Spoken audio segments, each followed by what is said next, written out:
ونصلي على رسوله الكريم أما بعد فأعوذ بالله من الشيطان الرجيم بسم الله الرحمن الرحيم وقل رب زدني علما وقال تعالى يا أيها الذين آمنوا قوا أنفسكم وأهليكم نارا الحمد لله আমাদের দীর্ঘ পরীক্ষা হওয়ার পরে আমরা সকলে বাড়ির জন্য প্রস্তুত নিচ্ছি, তাই না? সবাই মনোযোগ দিয়ে শুনেন, মাত্র কয়েক মিনিট কথা বলবো ইনশাআল্লাহ। আর কথা বলার জন্য সবাই আমাকে সহযোগিতা করবেন। হ্যাঁ, কিভাবে সহযোগিতা করবে? সবাই চুপ থাকবেন। হ্যাঁ, সবাই মনোযোগের সাথে কয়েকটা কথা শুনবেন, ঠিক আছে? আমাদের এই পরীক্ষা প্রথম সাময়িক পরীক্ষা নাকি দ্বিতীয় সাময়িক পরীক্ষা? দ্বিতীয় সাময়িক পরীক্ষা, তাই না? যে আমরা বছরের শুরু থেকে এই পর্যন্ত আল্লাহ পাক আমাদেরকে দ্বীনের আলোয় শিখার তৌফিক দিচ্ছেন, হ্যাঁ দিতেছেন। এই জন্য আমরা সকলে বলি আলহামদুলিল্লাহ। আমরা এখন সকলেই বাড়িতে যাওয়ার জন্য প্রস্তুতি নিচ্ছি যে আমাদের বাড়িতে গিয়ে আসলে কি করবো। এই দীর্ঘ লম্বা ছুটি আমরা কিভাবে ব্যয় করবো। হ্যাঁ, এই বিষয়ে আমি আপনাদেরকে কয়েকটা কথা বলবো ইনশাআল্লাহ। সবাই একটু এদিকে মনোযোগ দেন।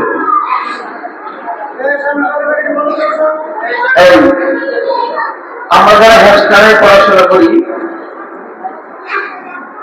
আমরা যে দীর্ঘ লম্বা সময় বাড়িতে কাটাবো, যদি আমরা কোরআনুল কারীম নিয়মিত তিলাওয়াত না করি, তাহলে এই পিছনে যে আমরা কষ্ট করে যে পরীক্ষার সময় যে আমরা পিছনের পাড়াগুলো যে আমরা ইয়াদ করলাম, এগুলো আমরা ভুলে যাব। এই জন্য আমরা যারা হেফজখানায় পড়ি, বাড়িতে যাব, সবাই দৈনিক কমপক্ষে 5 পারা তেলাওয়াত করবেন, অথবা আপনি দৈনিক 3 পারা তেলাওয়াত করবেন। যদি তাও না পারেন, তাহলে প্রত্যেক দিন কমপক্ষে আপনি 1 পারা করে তেলাওয়াত করবেন, ঠিক আছে ইনশাআল্লাহ? কোরআনুল কারীম তেলাওয়াত করার পাশাপাশি আমরা মাদ্রাসায় যেরকম 5 ওয়াক্ত নামাজ আমরা আদায় করি, বাড়িতে গিয়েও আমরা 5 ওয়াক্ত নামাজ আদায় করবো, ঠিক আছে ইনশাআল্লাহ? যদি আপনি গুনাহ মুক্ত থাকেন, তাহলে কোরআনুল কারীম আপনি ভুলবেন না। আর যদি আপনি বাড়িতে গিয়ে নামাজ ছেড়ে দেন, আরো বিভিন্ন প্রকারের গুনাহ করেন, তাহলে আপনি পিছনের পাড়াগুলো ভুলে যাবেন, আয়াম আপনি ভুলে যাবেন। এই জন্য বাড়িতে গিয়ে আমরা 5 ওয়াক্ত নামাজের পাবন্দি করব, সকলে বলো ইনশাআল্লাহ। পাশাপাশি আমরা যেহেতু মাদ্রাসায় থাকি, আমরা তো আর পিতা মাতার কোনো খেদমত করতে পারি না, তাই না? বাড়িতে যাওয়ার পরে দীর্ঘ লম্বা সময় ছুটি আমাদের, এই ছুটির সময়ের ভিতরে আমরা আমাদের পিতা মাতার খেদমত করব। আমরা আমাদের পিতা মাতার খেদমত কিভাবে করব? তুমি তোমার আম্মুকে 1 গ্লাস পানি নিয়ে আসে দিবা, তারপরে তুমি তোমার আম্মুর কাজে সহযোগিতা করবা, বুঝতে পারছেন? তারপরে তোমার আব্বুর কাজে তুমি সহযোগিতা করবা, বুঝতে পারছেন? আপনার আব্বুর টুপিটা একটু আপনি ধরে দিলেন। এই যে ছোট ছোট যে কিছু কাজ আছে, যদি আপনি এই কাজগুলো করেন, তাহলে আপনার আব্বু আম্মু আপনার প্রতি খুশি হবেন না? অনেক খুশি হবেন। আর বাবা মা যদি সন্তানের জন্য দোয়া করে, তাহলে তো এই দোয়া 100% কি আল্লাহ পাক কবুল করেন। কেউ যদি দুনিয়াতে এবং আখিরাতে সফলতা অর্জন করতে চায় তাহলে তাকে অবশ্যই পিতা মাতার খেদমত করতেই হবে। পিতা মাতার খেদমত করা ছাড়া আপনি কখনোই দুনিয়াতেও ভালো থাকবেন না, পরকালেও কি আপনি ভালো থাকতে পারবেন না। এই জন্য আমরা বাড়িতে যাওয়ার পরে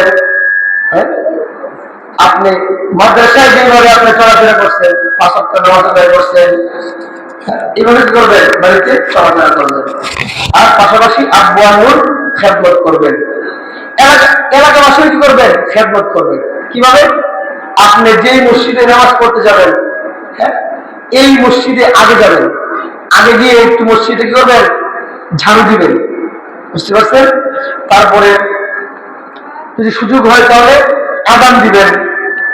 তাহলে এলাকাবাসী আপনার প্রতি একটা কি সুধারণা আসবে যে সে অমুক মাদ্রাসায় পড়াশোনা করে, এই মাদ্রাসার ছাত্ররা মনে হয় অনেক ভালো, তাদের ভিতরে একটা ভালো একটা চিন্তাধারা আসবে। যদি আপনার মাধ্যমে প্রতিষ্ঠানে একটা ভালো চিন্তা ভাবনা অন্য মানুষের আসে, তাহলে এটা কি আপনার জন্য ফায়দা না? আপনার জন্য ফায়দা, তারপরে আপনার আব্বুর জন্য ফায়দা। বলবে যে ছেলেটাকে মাদ্রাসায় পড়ে, কোন মাদ্রাসায় পড়ে? অমুক মাদ্রাসায় পড়ে। তার আব্বুর নাম কি? অমুক ভাইয়ের পোলা। তাহলে তোমার আব্বুর কি হবে? শোনা হবে যে না, অমুকের ছেলেটা খুবই ভালো, 5 ওয়াক্ত নামাজ আয়েশা মসজিদে পড়ে, মসজিদ ঝাড়ু দেয়, আযান দেয়। আর তোমরা কি করবা? দাওয়াতি কাজ করবা। এক ভাইকে তোমার যে বন্ধু বান্ধব আছে না, তোমার চাচা আছে, তোমার প্রতিবেশী দাদা আছে, তাকে বলবা যে দাদু আসো আমরা মসজিদ করি, জামাতে নামাজটা পড়ে আসি। এই একটা কথা বলবেন। এটা কি একটা দাওয়াতি কাজ হয়ে গেল। তারপরে তোমার যে সহবাদী আছে, বড় দুস্থ, আসো আমরা এখন তো নামাজের সময় হয়ে গিয়েছে, চলো আমরা করি নামাজটা পড়ে আসি, তারপরে আমরা করবো খেলাধুলা করবো। এই যে এই মাত্র এতটুকু কথা, মাত্র এতটুকু কথা, এটা কি দিনের দাওয়াত হয়ে গিয়েছে। সে যে নামাজ পড়বে সেই নামাজের সবটুকু আল্লাহ পাক তোমার আমল নামায় দিয়ে দিবে। তাহলে আমরা কি এই ছোট ছোট কাজগুলো আমরা কি করবো? আদায় করবো ইনশাআল্লাহ। আমরা যখন ছাত্র ছিলাম তখন আমাদের উস্তাদজিরা যেদিন মাসে বন্ধ হবে, এদিন আমাদেরকে কিছু কথা বলতেন। তার ভিতরে আমাদের উস্তাদরা একটা উদাহরণ দিতেন, ছোট্ট একটা উদাহরণ, যে তোমার যে সকল ভাইয়েরা স্কুলে, কলেজে, ভার্সিটিতে পড়াশোনা করে, তারা যখন বাড়িতে যায়, তাহলে তারা যখন বাড়িতে যায় তখন তারা কিভাবে চলাফেরা করে? তারা যেহেতু স্বাভাবিক প্যান্ট শার্ট পরে, তাই না, গেঞ্জি পরে, টুপি ছাড়া চলাফেরা করে।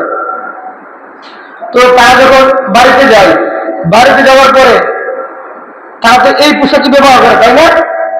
হয়তো গেঞ্জি পরে, হয়তো কি ট্রাউজার পরে, এগুলো তো পরে, তাই তো? কিন্তু আমরা মাদ্রাসার ছেলেরা, আমরা যখন বাড়িতে যাব, যখন আমরা রাস্তাঘাটে চলাফেরা করব, ঘোরাফেরা করব, তখন আমাদের মাদ্রাসার যে পোশাকটা সুন্নতি লেবাস, এই সুন্নতি লেবাস তোমার ভিতরে থাকতে হবে। তুমি যখন মাদ্রাসা থেকে তুমি যখন বাড়িতে যাও, বাড়িতে যাওয়ার পরে তুমি এমন ভাবে তুমি চলাফেরা করো যে একটা জেনারেল শিক্ষিত ছেলে যেরকম ভাবে চলাফেরা করে, তুমিও কি সেম তার মতো চলাফেরা করো। এটা কি সঠিক না ভুল বলো তো? হ্যাঁ, আমাদের কি করতে হবে?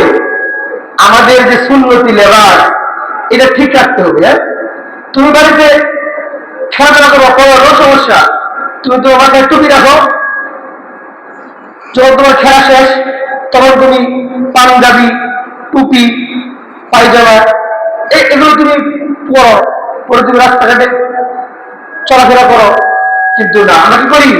আমরা বাড়িতে যাওয়ার পরে আমরা এমন কাজ করি যে যারা শিক্ষিত একজন ভাই যেরকম প্যান্ট শার্ট পরে, তুমিও কি প্যান্ট শার্ট পরো, এমনকি অনেকেই হাফ প্যান্ট পরো, তাই না? অনেকে এগুলো করে, সে শার্ট পরে, এগুলো কেউ করবে না। আমাদের সুন্নতি লেবাস দেখে যাতে আরেক ভাই কি সুন্নতি লেবাস গ্রহণ করে, তোমাকে এইরকম ভাবে তোমাকে চলাফেরা করতে হবে। মুখের ভাষা তোমাকে সুন্দর করতে হবে, অশ্লীল ভাষায় কথাবার্তা বলা যাবে না। সব বুঝতে পারছেন? আর আল্লাহর হাবিব বলেছেন যে কি করো তোমরা, আফসুস সালাম, কি করো, সালামের অনেক বেশি প্রচার করো, অনেক বেশি করো, তোমরা সালাম দাও, তোমরা সালামের অবনতি করবা। এই যে আমাদের ভিতরে এক ঝগড়া কেন, এর মূল কারণ হচ্ছে মনিউস সুন্নাহ আল্লামা মাহমুদুল হাসান হাফিজাহুল্লাহ, উনি বলেন যে আজকে আমাদের সমাজে সালাম নেই, এই জন্য পরস্পরে মোহাব্বত নেই, এই জন্য পরস্পর ঝগড়া। যদি এক ভাই আর এক ভাইকে সালাম দিত তাহলে কি ঝগড়া হতো? কারণ সালাম কেন দেয়? সালাম দিলে কি হয়, একজনের প্রতি একজনের মোহাব্বত ভালোবাসা সৃষ্টি করে দেন কে? এই জন্য কি সালামের বেশি আনন্দ করবা। ঠিক আছে ইনশাআল্লাহ। আল্লাহ পাক আমাদের সবাইকে সালামের পাবন্দি করার তৌফিক দান করুন। পাশাপাশি তোমাদের যে ছোট ভাই আছে, দেখা যায় যে বাড়িতে যাওয়ার পরে ছোট ভাইয়ের সাথে অনেক ঝগড়া, তাই না? না, তুমি তোমার ছোট ভাইকে মহাব্বত করবা, ভালোবাসবা।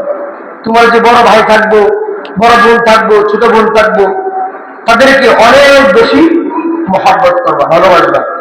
এই শুনো, একটা গুরুত্বপূর্ণ কথা, তুমি বাড়িতে যাওয়ার পরে তুমি যেরকম মাদ্রাসায় কোরআনুল কারীম পড়ো, তুমি বাড়িতে গিয়ে তুমি তোমার আব্বুর কাছ থেকে বলবো, আব্বু তুমি তো আমাকে মাদ্রাসায় ভর্তি করেছো কোরআন শেখার জন্য, আমি তো আলহামদুলিল্লাহ শিখলাম, তুমি যে সূরাগুলো দিয়ে তুমি নামাজ পড়ো, আমাকে তুমি এই সূরাগুলো তুমি আমাকে কি শোনাও। তখন তোমার আব্বু তোমাকে যে সূরাগুলো শোনাবে, যেগুলো ভুল হয় তুমি তোমার আব্বুকে ধরিয়ে দিবা। তুমি তোমার আব্বুকে এই নামাজের যে সূরাগুলো আছে এগুলো কি করবা, মাস্টার করা যায়, সূরা ফাতিহা, তারপরে আরো যেগুলো সূরা দিয়ে তোমার আব্বু নামাজ পড়ে, তখন তোমার আব্বু অনেক খুশি হবেন, মাদ্রাসার প্রতি খুশি হবেন, উস্তাদদের প্রতি কি হবেন, খুশি হবেন।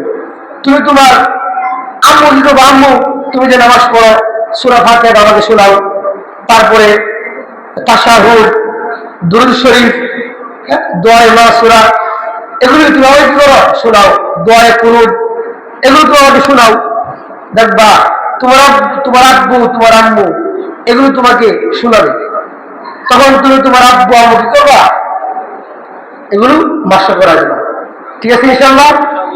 এই আমি যখন ছোট ছিলাম, তখন আমি এক মসজিদে গিয়েছিলাম আমার কাকার, ওইখানে তাবলীগ জামাতে একদল লোক আসছেন সিলেট থেকে।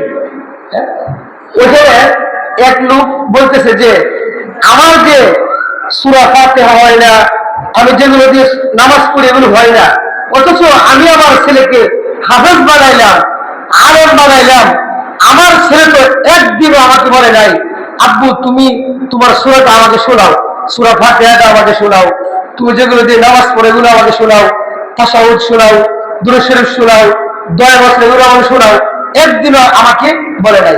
এখন আমি তাবলীগে আসছি, যারা আমাদেরকে যারা পড়াইতেছেন তারা আমাকে অসংখ্য ভুল ধরতেছেন আর সংশোধন করতেছেন। আমি এবার বাড়িতে গিয়ে আমি আমার ছেলেকে শক্ত ধরে ধরবো, বলবো যে আমি তোকে হাফেজ বানাইলাম, আলেম বানাইলাম, তুই আমার কিছুই বলস নাই, অথচ আমার সূরা তারপরে নামাজের যে বিষয়গুলো আমি কিছুই জানি না, তাহলে তোমার আব্বু তোমাকে একদিন ধরবে তুমি যদি না শিখাও। এই জন্য বাড়িতে গিয়ে তুমি তোমার আব্বুকে, আম্মুকে, ভাইকে, বোনকে, এই যে একটা লম্বা সময় 7 দিন 8 দিন তুমি তোমার আব্বুকে, আম্মুকে, ছোট ভাই, বড় বোন সবাইকে করবা। এই যে সূরাগুলো আছে, নামাজের বিষয়গুলো আছে, এগুলো কি করবো সবাই মাস্ক করে ওঠা বলো ইনশাআল্লাহ। তারপর 2 হাত কিভাবে তুলে নামাজ পড়ে সমস্ত নামাজের রুকুন গুলো তুমি তোমার আব্বু আম্মু তোমার পরিবারকে শিখাবা। আল্লাহ পাক আমাদের সবাইকে শিখানোর তৌফিক দান করুন এবং বাড়িতে গিয়ে পিতামাতার, এলাকাবাসীর, পরিবারের সকলের খেদমত করার তৌফিক আল্লাহ পাক আমাদেরকে দান করুন। আর বাড়িতে গিয়ে সবাই 5 ওয়াক্ত নামাজ অবশ্যই পড়বা, নিয়মিত কুরআনুল কারীম তোমরা তেলাওয়াত করবা, ঠিক আছে ইনশাআল্লাহ? জি। সুবহানাকাল্লাহুম্মা ওয়া বিহামদিকা আশহাদু আল্লা ইলাহা ইল্লা আনতা আস্তাগফিরুকা ওয়া আতুবু ইলাইক।